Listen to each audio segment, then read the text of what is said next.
How valid is Coates' developmental model of sports participation for 13 to 16-year-olds in the participation setting? Now, first, we're going to look at models themselves. Now, models of player development are used to aid coaches and researchers to better understand the patterns of engagement, development, and dropout within sport. However, successful models will present sports to participants in ways which will help them achieve their ambitions, whether that be for enjoyable recreation or competitive success. Now, the model we're critiquing, the DMSP, has received significant support from literature in the development of young people's mass participation, performance, and personal development, covering the holistic development of the child as a whole. Now, the themes we're going to be looking at, firstly, is ages and stages. So the first stage of the DMSP is the sampling years, where a child explores a diverse range of sports whilst developing fundamental movement skills and physical literacy. They then move into the specialisation or active participation years, where children have the opportunity to specialise in fewer sports or continue to participate in a variety of sports for recreational purposes. Now, and if the child wants to specialise further, they can go into the investment years, where they will adopt an intense training program geared towards becoming an elite athlete in one particular sport. The second theme we're going to be looking at is the importance of fun. Now, this cannot be understated, as the lack of enjoyment is the biggest factor in why children drop out of sport.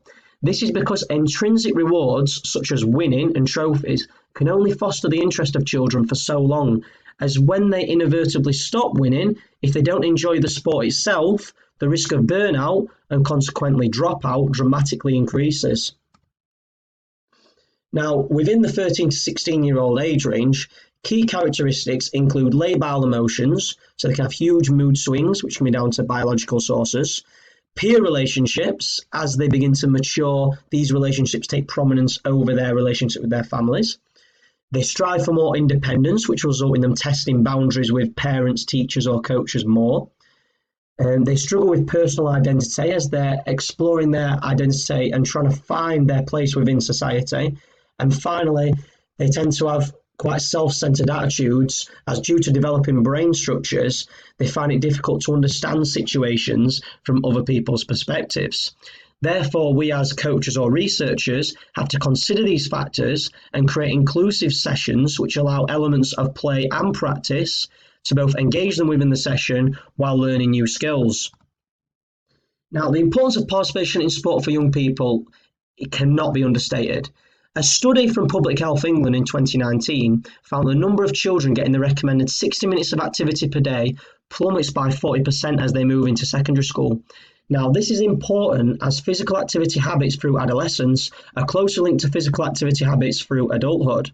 Therefore, if children have good experiences of sport through this period, we can keep them engaged in physical activity through their lives, which will result in a healthier nation, as those who continue being physically active are far less likely to develop diseases such as obesity, stroke, heart disease, and cancers later in life. Now, within the first theme, we're going to look at deliberate practice first. Now, this is a highly structured activity that focuses solely on improving performance rather than inherent enjoyment of the activity itself. Now, this notion created the 10,000 hour theory by Erickson, Cramp and Tesh Roma in 1993, which hypothesized that in order to become an expert within a sport, an athlete must dedicate 10,000 hours of deliberate practice to be successful.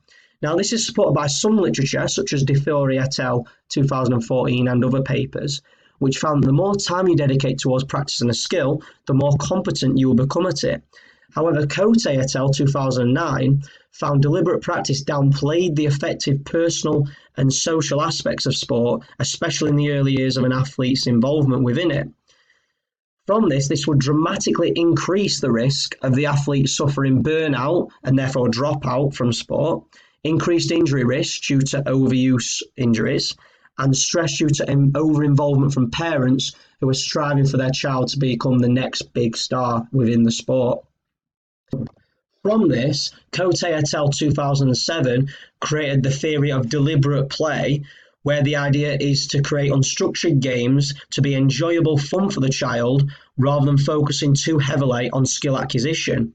However, this has been found to not hinder elite sports participation in sports where peak performance is reached after maturation. However, in sports such as gymnastics and figure skating, where peak performance is reached before maturation, Law, Cote, and Erickson 2007 found that early specialization is a strong predictor of elite performance within the sport. Furthermore, deliberate play is linked to a longer sporting career and has positive implications for long-term involvement in sport. However, critique of this model has found that although there is a link between the sampling approach and fundamental movement skills competence, it has not been firmly established by literature. Furthermore, this approach also heavily relies on successful transfer of skills across sport, of which there is very little supporting evidence. Therefore, more research is required in these areas, as if these postulates can be supported, it would show that the skill acquisition of early specialization in sports where peak performance is not reached until after maturation is not necessary, as these skills can be acquired through participating in multiple sports. In spite of this research, many sport programs are requiring high levels of investment from early ages and are actively discouraging children from participating in a variety of activities. Now, this could be due to a theory-practice divide where coaches aren't aware of the literature and the implications of this on their practice, which means that if this is the case, coaches and researchers need to work together to implement the research within coaching sessions. However, this could also be because parents and coaches want their child to be the next big star and think training is good, more must be better. Other implications included from Robertson Wilson et al. 2003 found that children who sample more sports through the sampling years stay more active than those that didn't.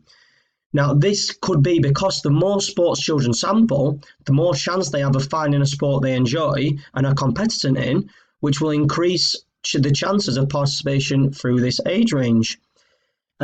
High amounts of deliberate play during sampling years build solid foundation of intrinsic motivation through enjoyable activities that promote intrinsic regulation.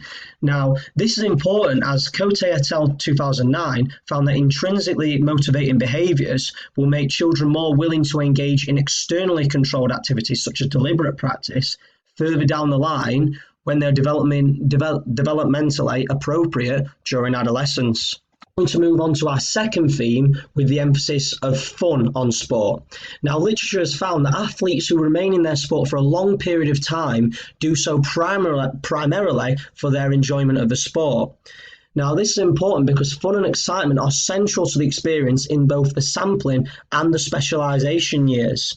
Now, this can be achieved through deliberate play, or even through Bunker and Thorpe's teaching games for understanding model, as this creates fun environments for children with the idea of teaching games by playing games.